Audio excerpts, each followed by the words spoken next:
So I have two different hats that I wear. One is that I coordinate a group of funders called the Funders Workgroup for Sustainable Production and Consumption, which Tides, via Kathy Lerza, is a member of. This is a group of funders who are interested in studying and getting involved in making change about the environmental, health, and social impacts of how we make, use, and throw away all this stuff in our lives.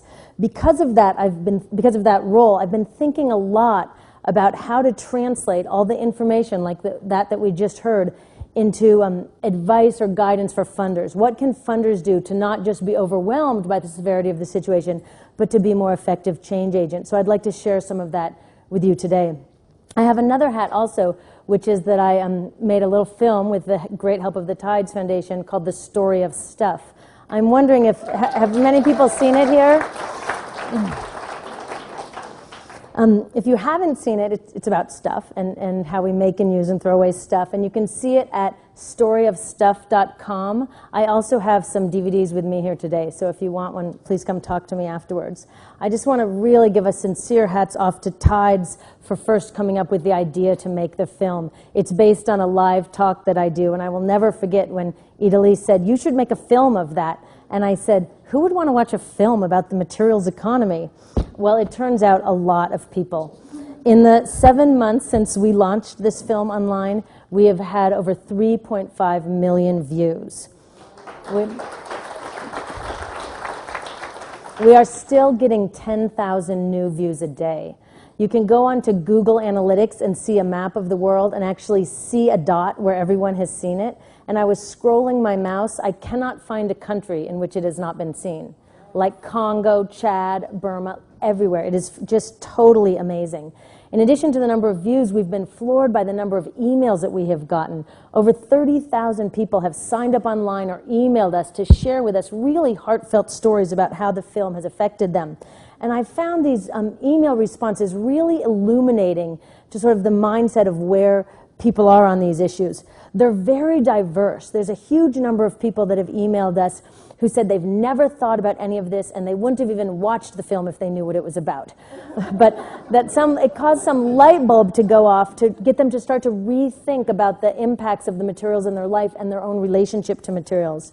We've also gotten lots of emails from people who say they worked on some piece of the issue for decades, indigenous rights or forest protection or worker health issues or recycling, some piece of it, but they didn't realize the connections. They didn't realize the systemic nature of the problems. We're getting lots of teachers emailing us, and so we're actually working on developing a curriculum for teachers to use it in their schools. It's already being used in hundreds and hundreds of schools around the country and world. Lots of faith-based groups, Unitarians, Catholic churches. We can't believe how many checks we've got from nuns who want copies of it that are using it. Also, we've gotten about 700 requests for translations. We've gotten a huge number of emails from kids. I have a whole following of 12 to 14-year-olds now. Just as an example, there's a school in Palestine using it, a street theater in South Africa, Austria's official development aid agency, the Pan American Health Organization in Argentina.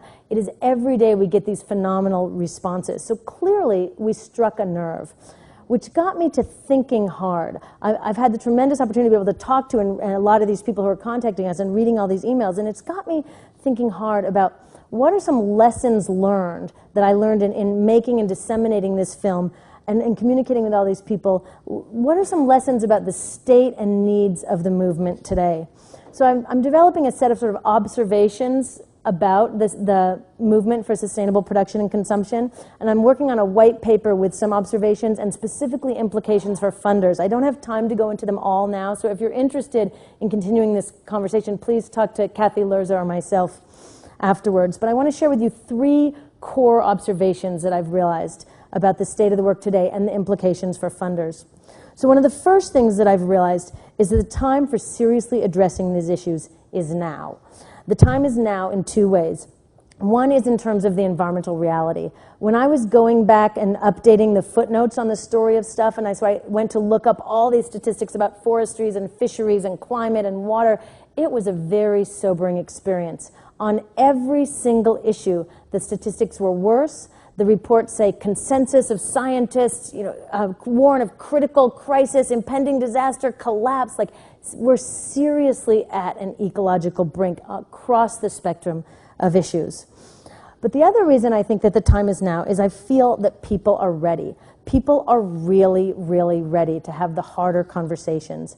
I feel like with the story of stuff, we inadvertently took the temperature of the public and found that people are ready for change. So why are people ready for change now? Part of it is the higher visibility that environmental issues are getting in the mainstream press. But I think there's something deeper that the story of stuff tapped into. I think that there's a growing dis-ease among the public that something is not working right. From the price of gasoline, to toxic umbilical cords, to not feeling safe letting your kids play outside in front of the house, to the emptiness that follows a day spent trolling the mall. There's something deeply wrong on many levels. The way I see it is, we're trashing the planet, we're trashing each other, and we're not even having fun.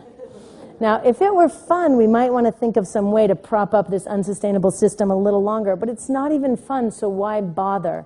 And that growing sense of dis-ease, I feel like gives us a better opening to connect with people who might not immediately care about Appalachia or Canadian tar sands, but they know in their own lives it's simply not working. Yet sadly, the best thing that many NGOs and publications offer the public are these silly little 10 simple things you can do to save the planet list. And lists of 10 simple things just won't cut it. Changing light bulbs and recycling and buying organic is all good, and of course we should do that. But it isn't commensurate with the scale of the problem. And you know that, and then the public knows it. My sense is that people are ready for more now. So the funding implication of this is that it is not the time to be timid, to hold ourselves back. I'd suggest that now more than ever is the time to aim for bigger changes, to be bold, to take risks. Because really the most dangerous path of all is to keep doing what we're doing and keep getting what we're getting. Yes, progress is happening. Great work, like we heard about at this conference, is happening, but the bigger picture is bleak. As Donello Meadows once said in reference to the environmental progress that we're making is great, we're losing at a slower rate these days. We need to up the bar, we need to give more, we need to give courageously, and we need to give more creatively. So the second observation I had in looking at the current work on these issues these days is that there is both more and more effective work happening on the quality of what we consume rather than the quantity of what we consume. There's strong movements to promote recycled, FSC, Forest Stewardship Council certified wood, organic and fair trade certified products, PVC and mercury-free toys and medical devices, and lots of other really excellent campaigns, often market campaigns, to address the quality, the toxicity of what we're consuming and what we're producing and consuming. Now, those campaigns are great. We need to keep supporting them. They save forests, they protect workers, they protect babies. But there's far less work and even far less discourse on the quantity of what we consume. And that's a problem because we're consuming too much and we're not sharing it equitably. Even if all the stuff that we consumed was toxics-free, we'd still have some major problems. So why is there much more and more effective work happening on the quality of what we consume rather than the quantity? I have a number of theories on this. One is that there are more short-term wins available on the quality side. You know, get PVC out of lunchboxes, get lead out of lipstick, get neurotoxins out of kids' pajamas. So if we're looking for short-term wins, rather than be willing to sign up for the much slower prodding towards deeper systemic change, quality campaigns deliver. And so as funders, one of the things that funders can do is not just look at short-term wins, but look at, are these campaigns really contributing to longer-term systemic change? Another reason that more work is happening on quality than quantity is that it's easier to talk about the quality of what we consume rather than the quantity. Quality work immediately appeals to a consumer's self-interest because you're talking about getting toxics out of their products. Like, who wants lead in their lipstick and neurotoxins in their kids' pajamas? That you have a ready audience. Talking about quality is safer than talking about the quantity. One can talk about the quality of what we consume without touching on the deeper issues of equity, of how our unsustainable lifestyle is dependent on others abroad and here not having enough. Remember that the U.S. has 5% of the world's population and consumes 30% of the world's resources and makes 30% of the world's waste. And even within the U.S., there are vast discrepancies in consumption rates. 13 million kids go to bed hungry in the United States every night, and that number is still growing. So once we talk about the quantity of what we consume, we have to address issues of equity, of social justice, and even the very foundation of our growth at all costs economic model. So that's a lot scarier. But you know what? It's also a lot more effective. And that's because we don't have just an environmental problem. We have an environmental problem, a public health problem, a social justice problem, a governance problem, and an equity problem. And the more that we can articulate and address these problems as interrelated, the stronger our movements will be and the more strategic our interventions can be. And that's one of the strongest feedbacks I've gotten from the Story of Stuff, is that people have flooded our email boxes with congratulations for highlighting the connections between these issues and beginning to break down the silos so that we can evolve our work from being lists of really cool campaigns into being a more integrated movement for transformational change. So the funding implication for that is to keep supporting the groups doing good quality work, because it's enormously important to get toxics out of our products, to promote sustainably harvested wood and other materials. But at the same time, we've got to start addressing issues around the quantity of what we consume, not just the quality. Many of the groups that are working on the quality of what we consume have decades of credibility and trust with the public built. We should leverage that infrastructure if they're interested and support them even further to begin to work on issues related to the quantity of what we consume. So the third observation that I wanted to share is that in the U.S., more than any other place I see, we have two different sort of self-identities. One is the identity of a consumer, and one is the identity of a citizen. Now, I go around the world, actually, and give this Story of Stuff talk live or show the film. And in the U.S., more than any other place, one of the first questions I get, someone invariably raises their hand and says, "What can I buy differently to solve this problem?" Now, I'm curious about this. And what the theory that I've come up with is that our consumer piece of our self-identity is overdeveloped and the citizen piece has atrophied. That from a very early age in this country, we receive more training on being a good consumer than on being an engaged citizen.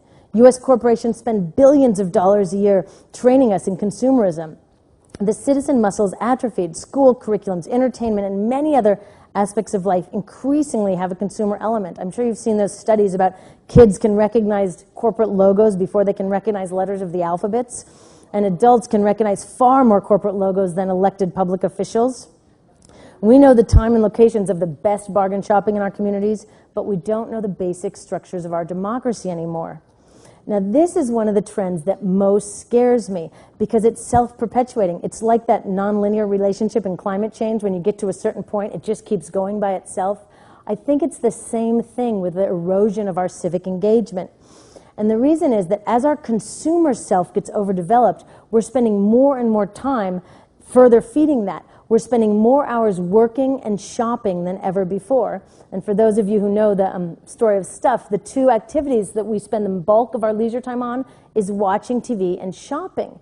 So as our time spent working, shopping, and watching TV increases, that time has to come from somewhere. Where it's coming from is we're spending less time engaged in communities and engaged in civic activities. So we're seeing an erosion in our communities and our civic life because we're investing in them less. So then lots of things that the community and civic life used to provide, logistical things like a ride to the airport, help moving, child care, or emotional things, someone to talk to when you're blue, or a sense of being something larger than yourself, a sense of meaning. All of these things that the community and civic engagement used to provide, they're not providing it anymore, so they're being commodified, so we have to go out and work more to shop and buy these things. We have to pay for these things that our neighbors used to provide. We have to demonstrate our meaning by having the latest logo or the coolest car, and so it's becoming a self-replicating downward spiral. And the reason it scares me is that we need civic engagement and strong communities now more than ever if we're going to turn this around. So one of the things that I would suggest to funders is that we add another lens to our grant-making criteria, and that is, does this project help re-engage people in civil society? Does it help build an active living democracy? And in a sense, I don't even care what issue it is, if it's getting greenways for safe transportation or working for farmers market or any of these issues, just we got to get people back involved in civic engagement, because I don't think there's anything that's going to help more in the coming years than a reinvigorated, re-engaged, and re-inspired civil society in this country.